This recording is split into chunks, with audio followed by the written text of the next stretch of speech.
Happy Wednesday. It's the United States versus Sean Combs, day 16. So this morning, before they brought in the first witness, there were some exhibits entered, and these were seized from a phone, Sean Combs' phone, when they raided Two Star Island. And there was nothing really attached to these exhibits, so the defense just wanted to, or I'm sorry, the government just wanted to just get them in. But these were text messages from Sean Combs to D-Rock, and the first message said something along the lines of, "Act like I am not effing with her."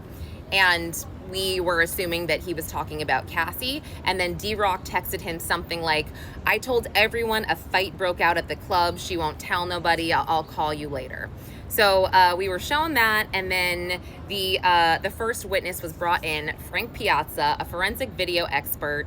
He's from legal and audio video. He is an official expert. He was sworn in as so, and this was some tough testimony to follow, so I'm gonna do my best. But he worked for the SDNY between 50 and 100 times, but he said he also did 75% of his work was for defense teams. So he basically testified with the government that he analyzed cell phone video and surveillance video from March 5th, 2016 at the Intercontinental Hotel.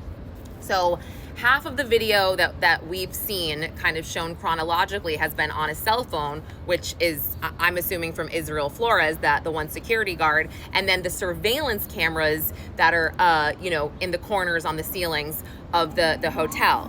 Just as a side note, I think a lot of us are wondering how they got this surveillance footage when, I guess we were told by Garcia, etc., that it didn't exist anymore. And actually, during cross-examination, Tenny Garagos asked Piazza, how did you get the surveillance footage? And he said the government. And she said, do you know how the government got it? And he said no.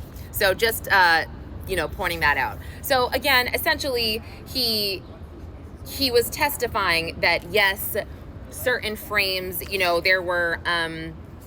there were 30 seconds per frame, but in this clip, only 22 were played, and this is why. It played faster, so, I fixed it through the software. I counted these frames, and I made it so that it would, the missing footage here would be aligned with the certain timestamps. So he, again, he essentially was saying this is why certain things happen. The pixelation, it happens because of XYZ, but that doesn't matter because, everything that you see here is accurately depicted as to what happened that day.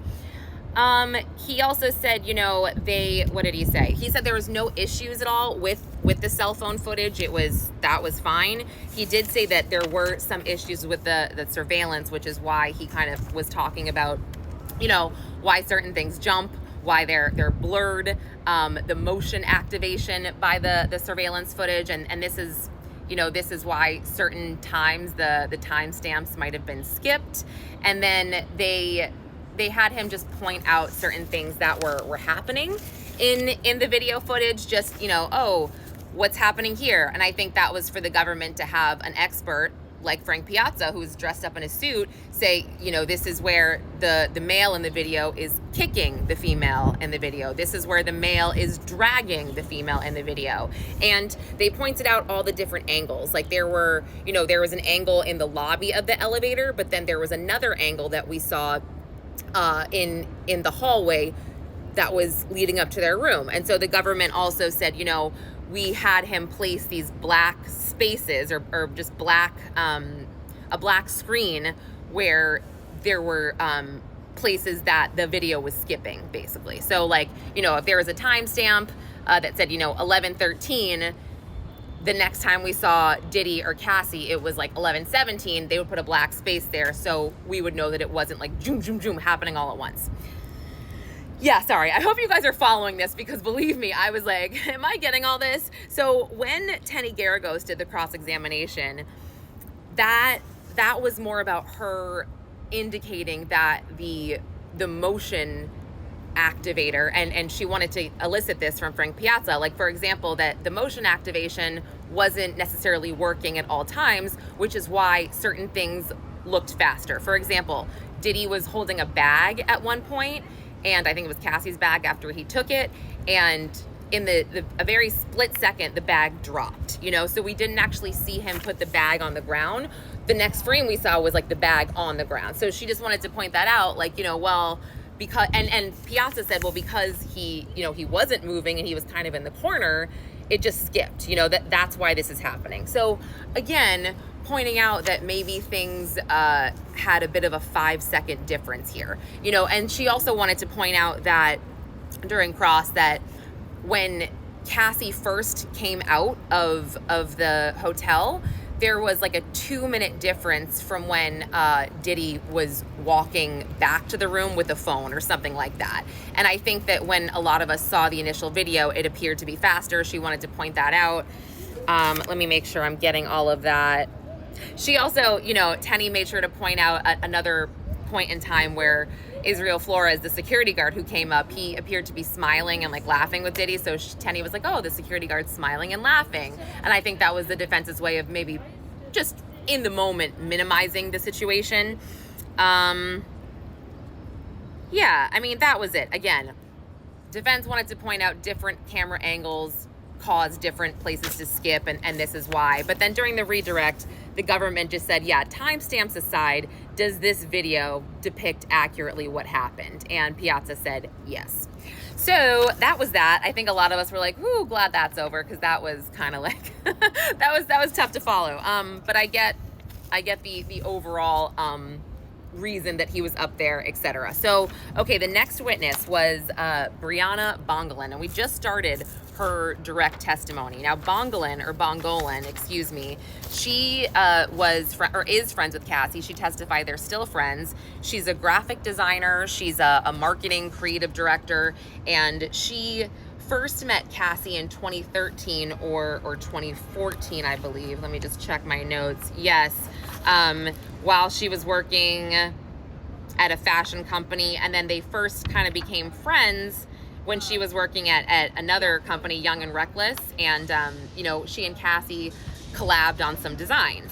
And essentially, you know, I won't get into all the details of their relationship, but Bongolan said, you know, that, and we haven't gotten into the details yet, but when asked her experiences with Sean Combs, she said he dangled me over a 17-story balcony, and then he threw me onto patio furniture, and I have had pains in my neck, head pains, and severe night terrors and PTSD from this. Again, we didn't get into the details yet. I'm sure that'll come this afternoon. She said that, you know, when she became friends with Cassie after collabing on this fashion stuff, they would do a lot of drugs together. I think the government was really trying to get ahead of that. She said they became more and more addicted over time, coke, K, ketamine. And she testified, and we heard GHB really for the first time. When asked if Diddy ever provided her with drugs, she said yes, G. And then she said that she had never tried G before, which was GHB. So again, first time I have really heard GHB mentioned. I think that's right. I mean, I don't know anybody else, but no, had not heard that mentioned before.